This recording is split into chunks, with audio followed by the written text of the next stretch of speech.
Created live on Fireside. Welcome to YNS Live with NFL Thread. We are always so happy to bring you guys stories. And today is a really exciting one because we have Carey Shuffman from UBS. And Cynthia, would you like to kind of take us through a little bit about the relationship, but welcome Carey to YNS Live with NFL Thread. Thanks for having me. It's great to be here.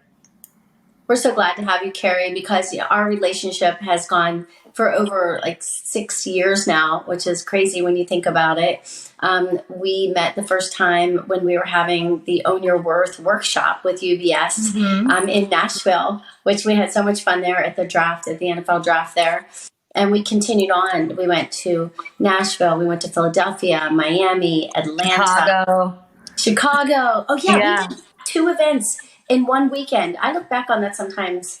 You know how when you do things, you're like, whoa, how did we do that? So we had a Thursday event and then a Saturday event. That was crazy.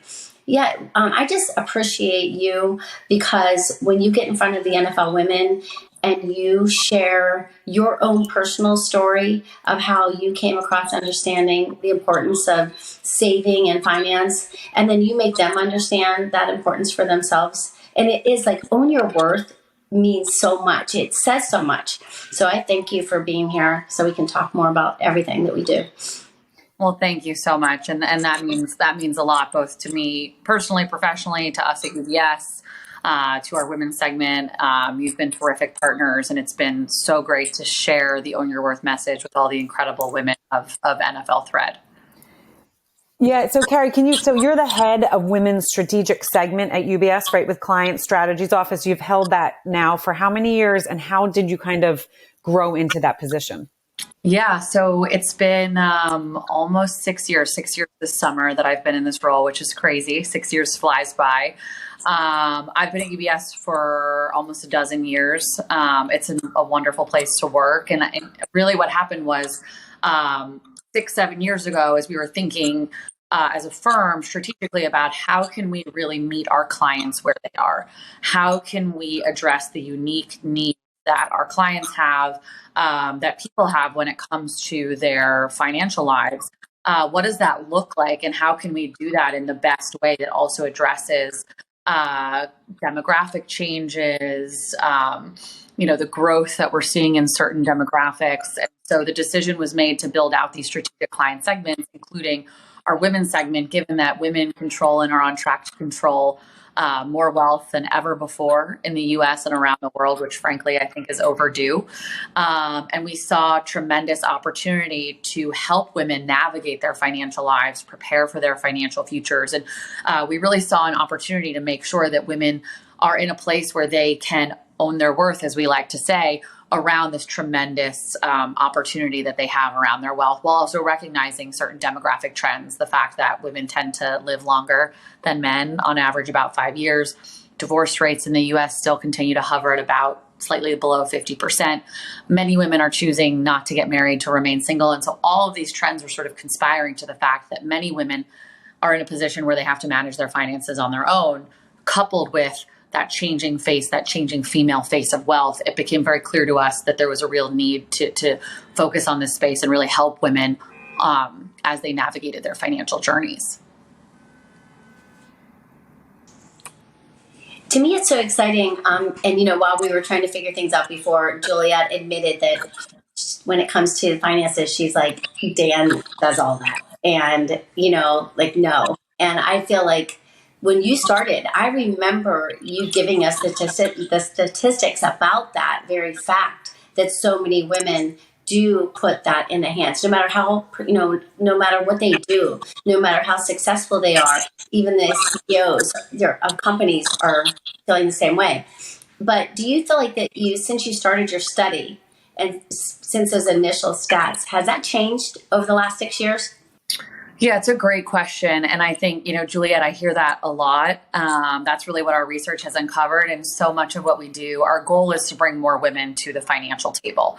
And all women, right? Women are a population, not a segment, despite my title. And so whether you are a C-suite executive, or you're running a business, or you do not work outside the home, and you're, raising children, or you are just starting out with your first job and facing a mountain of student loans, or you're thinking about retirement in your 60s, whoever you are, wherever you are, our goal is to make sure that you feel like you have a good handle on where you stand currently, what your current financial picture is, and then where you're heading in the future. And, can you achieve the goals that are most important to you? Because the reality is, whether we like it or not, whether money is still a taboo topic, money still has such tremendous impact on our lives. And I think it's important that we acknowledge that.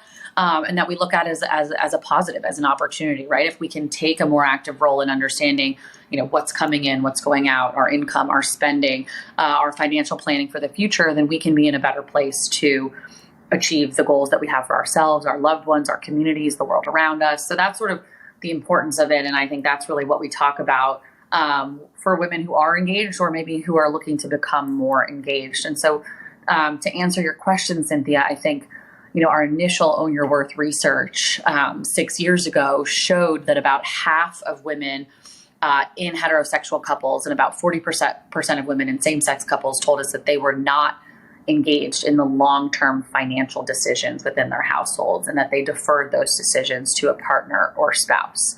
And again, when we say long-term financial decisions, we're talking about investing, financial planning, making sure that you have a will or an estate plan or important documentation, insurance. So less like the short-term day-to-day liquidity considerations. We see women are very involved in those according to our research, but the longer-term decisions are where we saw many women said, I don't have time, I'm not interested, my spouse or partner handles it.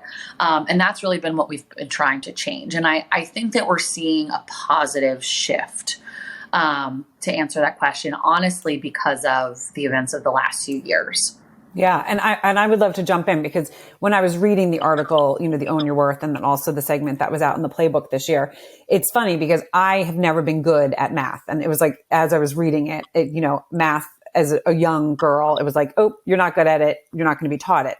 So I never grasped that, concept. So then when I married my husband, who is very like, hey, do you want to be involved in this? Do you want to be involved in that?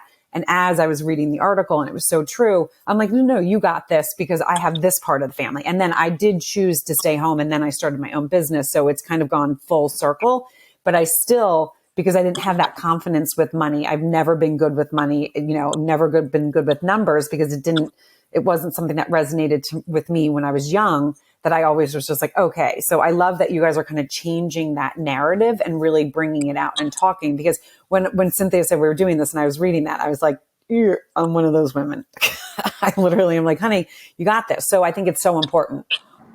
And I mean, I think it's really important to mention you're not alone, right? This is something that we see across the board. And I think so much of the reason that we've done all this research over the last 6 years and actually gone out and spoken to and surveyed thousands and thousands of women, single women, married women, divorced women, widowed women, from ages early 20s all the way up to 80s, all different professions, life situations, is because we want to emphasize that this is a situation that we see across the board. And so you're not alone.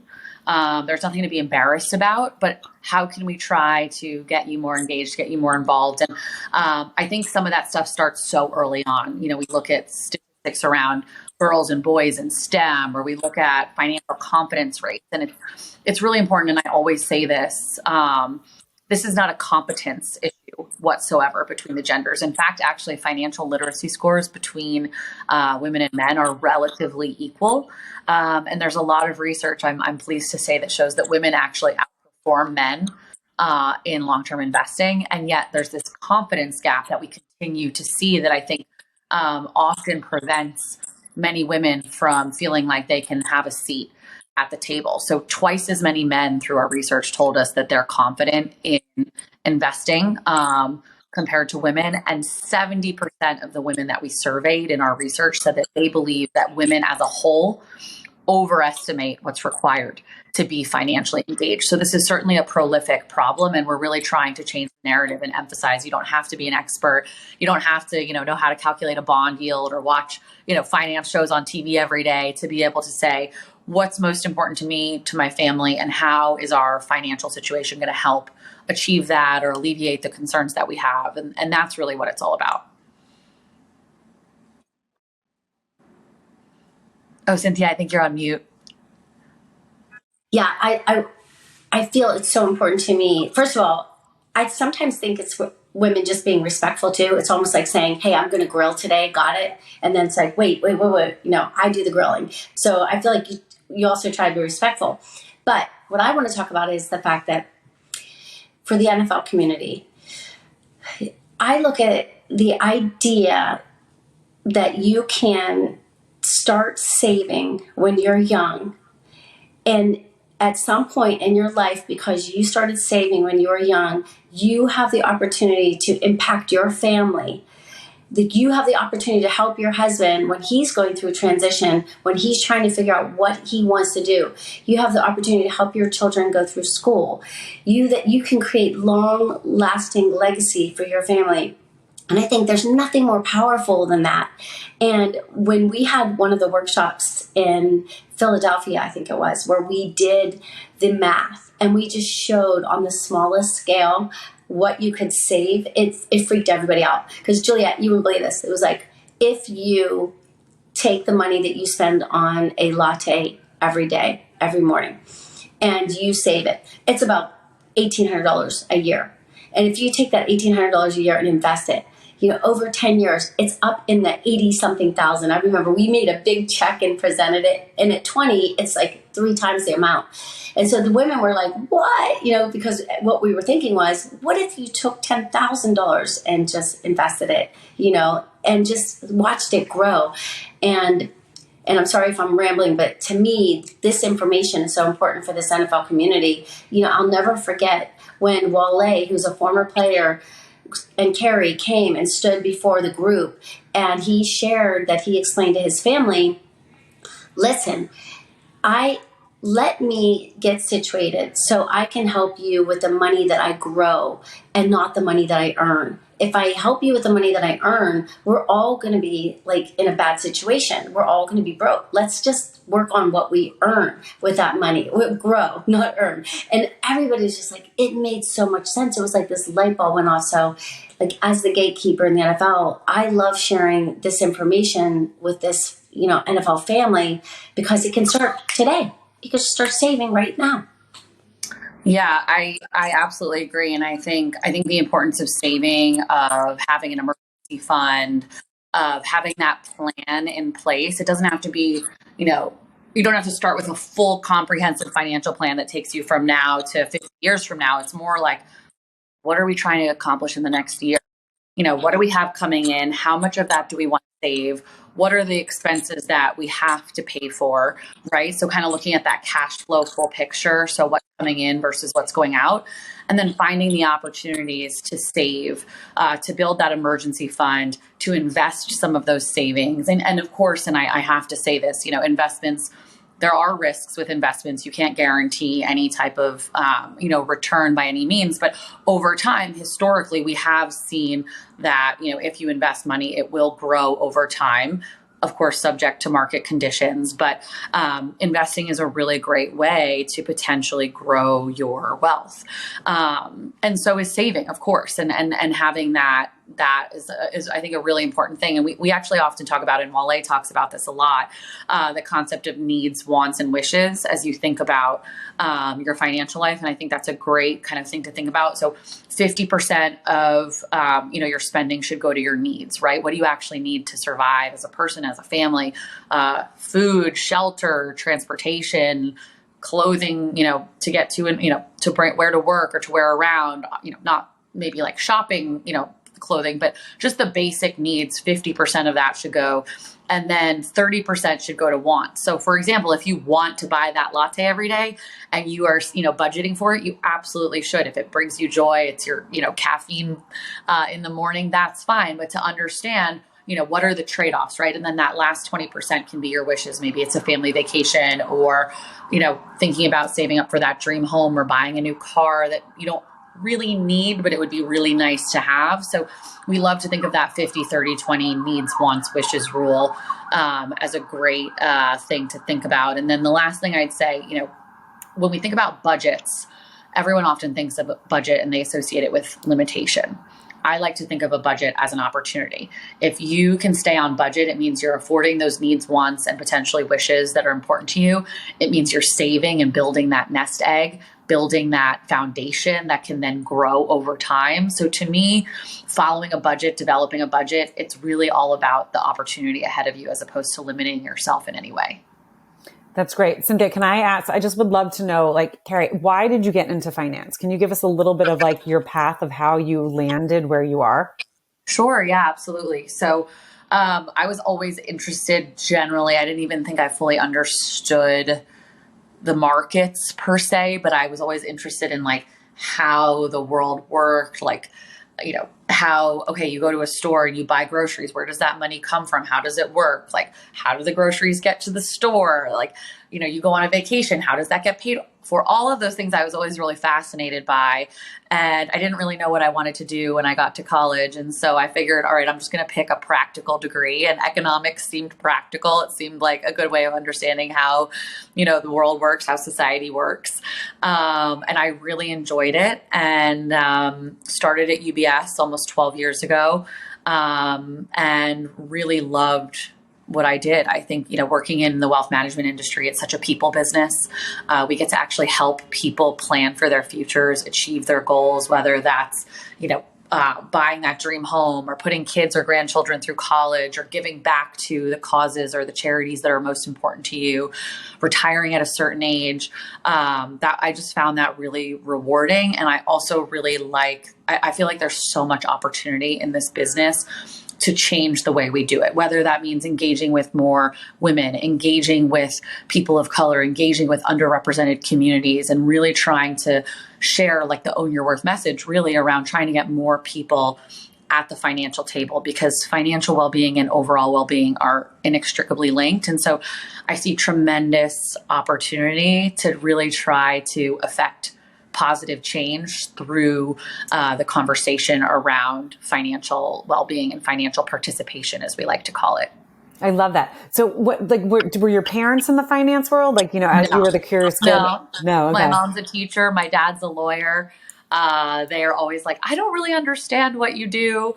But they're also very proud. So it's very nice. But yeah, no, there was no sort of finance background in my family whatsoever. It just seemed, when I was 18 and all of my friends and I were thinking about what do we do with our lives? I just figured I'd go with the practical option. And then it's really, I would say, paid off tremendously in terms of actually finding, I don't know if it's sort of like the chicken and the egg. I picked a practical field, and then I developed this wonderful passion and this opportunity to help women. So I don't know if it was like my calling or if this is how it all, I don't know how it all netted out, but I'm very grateful. Well, but I think when you said that, like, you were always interested in how things worked, it's the curious mind. And that's what we talk about in this podcast. That's what I talk about in life. Having a curious mind and following that curious mind sometimes leads us to beautiful things. So you should always keep that curious mind open. So thank you for sharing that. Of course. Yeah. For me, I feel like we've had so many wonderful opportunities together. We've shared some amazing content through the playbook in all 5 volumes. There's serious content from UBS. And when we have the workshops, the women are just so tuned in. They're so attentive to everything that's being said. So here's what I want to ask you. Say one of the women at one of the events wants to get started. You guys always say start the conversation. So walk me through how you would absolutely get in there and help somebody, anybody really, but in this particular case, we are talking about NFL women. Walk us through that process. Yeah, it's a great question. So I would say a few different things. The first would be we have wonderful resources online that are available to everyone. You don't have to be a UBS client. It's available to the general public. So ubs.com/women is our main website. And then we also have an educational website, ubs.com/mymoneymove, with content on various financial topics based on our research that are most important to the women that we surveyed. Things like developing a budget, planning for life's what ifs, thinking about, how to retire, whatever it might be. So those would be 2 things, ubs.com/women, and then ubs.com/mymoneymove. our athletes and entertainers segment. And Cynthia, you mentioned Wale, who's a wonderful colleague and friend who leads our sports and entertainment division. He and his team also have terrific resources for those in the spotlight, athletes, entertainers, and their families. That's available at ubs.com/legacy. So I say all that to say, we really have tremendous resources, both specifically for women investors as well as for athletes and entertainers and their families. And I think what's really great is we kind of bring those two things together to bear. And it's particularly relevant for your audience. So that would be the first thing. And then, we have a workforce of 6,000 plus financial advisors, terrific financial advisors across the country, in pretty much every state and city in the US. And so they are the ones that are the boots on the ground, actually helping clients or prospective clients understand, how do we develop a financial plan that is suitable and relevant to you? What are your goals? What are your needs? And then really crafting that conversation based on that unique person's considerations and suitability. So that would be the next step, right? If someone's really interested in having that conversation, we can help connect them with a UBS advisor, and they can, I think finding an advisor is an extremely important process. You want to find someone that resonates with you, that you feel like you have a good rapport. So, certainly you can talk to or interview a couple different people and see, maybe someone played professional sports and you have that alignment, or maybe you meet someone who's incredibly passionate about helping women navigate their financial lives, and he or she really, really you feel like he or she gets you. So that would be the next process in connecting someone with a financial advisor. And then in one question, so I wanted to continue, but are you that first call, and is Wale that first call for the NFL community? We definitely can be. And then I would say also, if you go on any of our websites that I mentioned before, ubs.com/women, ubs.com/legacy, and you scroll down, there's actually a get in touch section, and you can actually put in your name, your contact information, and what you're looking for. And that goes to a central sort of group, if you will. I don't know what the right word is. And they will then kind of ping that inquiry to the right person based on, what you fill out. So that's another great way of just being directly potentially connected with an advisor as well. So either way, we're happy to help kind of act as the conduit, but I also think that's a great direct way to do it right on our website. Thank you. Okay. So so they've made a connection. Right. But now, so what happens after that? They've made the connection. They're interested. They have a plan. You mentioned that women after COVID want to give. They want to impact the world. They want to change things. So that's interesting, because that takes planning and organizing, their legacy. So what happens now? Is there this conversation about what are your dreams? What are your goals? Yeah. So in a meeting with a financial advisor, he or she will sit down with you, with your spouse or partner, if you're married, with whomever you may want to have other, family members or loved ones there, and really try to understand, who are you? What's most important to you? What are your goals? What's your current financial situation? So they'll need to really understand that current picture. What are your assets? What do you have? What are your liabilities, or what's your debt? What's your income look like? Your cash flow versus your spending. And then from there, they can start to say, all right, what are your goals now? Then let's say 3 to 5 years from now, and then all the way into the future and beyond, your legacy goals, as we say. And then from there, they can start to craft a plan that is right for you. And, they'll ask some tough questions, but again, Juliet, to your point about, they're not technical, right? Nobody's saying where, asking complicated questions around calculations. It's really, they're really profound questions that you might be asked. We have some wonderful advisors who will say to a potential client or prospective client, what keeps you up at night? What a great question. And that's a very personal question. And I like to say nobody knows your life better than you do. So nobody's more equipped to answer that question than you are. So the conversation will be had. And then obviously, you need to agree on many different things, the structure of the relationship, the fees that are involved, what you're looking to get out of the relationship versus what that advisor is going to provide. That's all, separate and unique to an individual investor or client. But from there, that starts a potential advisor relationship. And that advisor can be your sounding board. They can help answer the questions that you have. They can help fill in the gaps that you have. They can help develop that financial plan. And they can also say, hey, you have 2 minor children. Do you have guardianship documentation in place? Have you thought about if something happened to you, what are your wishes? Do you have, we don't provide legal advice by any means, but do you have those important documentations, a power of attorney, a healthcare proxy, guardianship of minor children? They might say, you know what? Last year you spent, you told me that you thought you spent this and saved that, but it actually looks like you spent a little more. So maybe we want to watch that, or maybe you spend a little bit less and actually now you saved more. So let's put more of that into the markets. Let's invest more of that. So that expert advisor, financial professional can really help you both get on track and stay on track and fill in some of those gaps. And one of the things that I kind of love that you said, and it always brings us back to like what connects people, is that someone's asking someone questions that are going to give a little insight into who they are. And so it's about the stories. It's, again, you're connecting with someone. And as you said, you can go through a couple different financial advisors. Like you might not connect with this one, but then you might really connect with that. And I think that's such an important thing that UBS has that kind of funnel to say, hey, here are a couple people. Let's sit down. Let's see if your personalities kind of go. Let's ask you those questions that are going to make you think a little bit. And I think there's a lot of times where people maybe are a little nervous about that because they don't know. As you said, like if I went to a financial advisor and he starts asking me math questions, I would start sweating, right?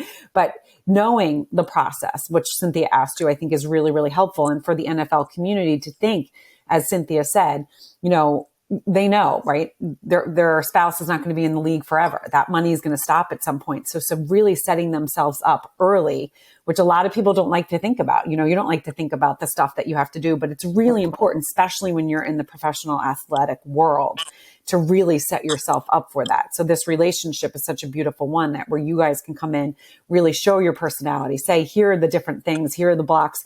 This is how you're going to do it. Here's the links. This is, the relationship that could be formed. Let's sit down and really talk and explore. I think it's such a beautiful thing. Yeah. And I will say on our website, that educational website I mentioned, ubs.com/mymoneymove, one of the topics is, why should I seek professional financial advice? And what does that look like? So there are the questions that you should ask an advisor. There's more information about finding an advisor that's right for you, because I think it is so important. And then to Cynthia's point, as our latest research has shown, women in particular have told us that they were tremendously impacted by the events of the last few years. COVID-19, a rise in social activism, geopolitical and economic uncertainty, all of these things women have really told us have made them reevaluate what's most important to them. And they see money as a tool to achieve their life's vision and their life's purpose. And so I think an advisor can actually help. I mean, that's kind of a daunting thought, right? How do I actually do that? Certainly there are ways in every day, maybe you buy from companies whose mission aligns with your own, or you don't buy from companies whose missions don't align with your own. That's a pretty simple decision, at the point of sale that you can make. But some of those bigger conversations around, like, do I want to switch careers to find more meaningful work? Do I want to start a business? Do I want to give back to charity? And what does that look like? Do I want to align my investments with my values? An advisor can really help you do that.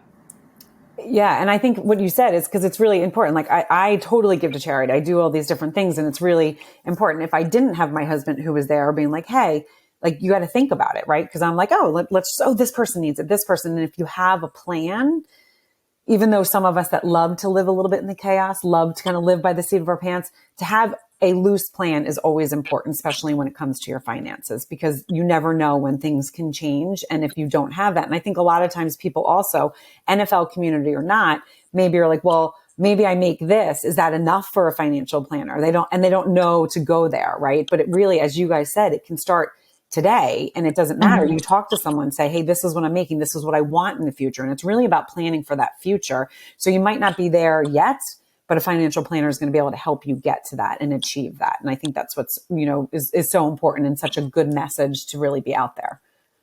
Absolutely. Yes. I want to definitely mention that anybody that is interested in reading 2 amazing articles and features from UBS in this issue of the playbook can just go to nflthread.com/ pivot.